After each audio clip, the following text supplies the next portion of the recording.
Hello, I'm David Chaston with 90 at 9, brought to you by interest.co.nz. This is where you get everything you need to know in 90 seconds to 9 o'clock, including news and warnings from the Bank of International Settlements.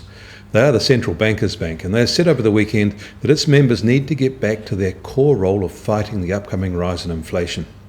Rising interest rates in countries like the US and Japan risk blowing out debt loads unless economic growth can keep pace. And things are made riskier because spending on the elderly is rising. In fact, central banks can't do more without compromising the risks they have already created. They criticise companies and households, as well as the public sector, for not making good use of the time brought by ultra-loose monetary policy, which they said had ended up creating new financial strains and delaying rather than encouraging necessary economic adjustment.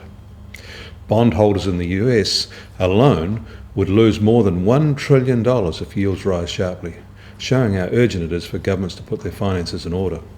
They also say that global banks have improved their capital ratios in part by understating the riskiness of their assets, not by raising their ability to stem losses. And they repeat that this window dressing could be avoided by regulating by leverage ratios.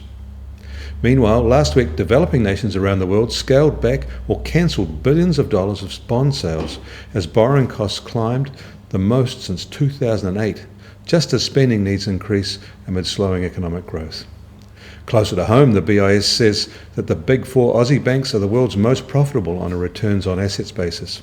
A league table shows Australian banks have lower costs than most of their peers and enjoy wider interest margins, a measure of profitability from lending. The New Zealand dollar starts the week at 77.4 US cents, 84.2 Aussie cents, and the TWI is at 73.2. I'm David Chaston. That was 90 at 9, brought to you by interest.co.nz.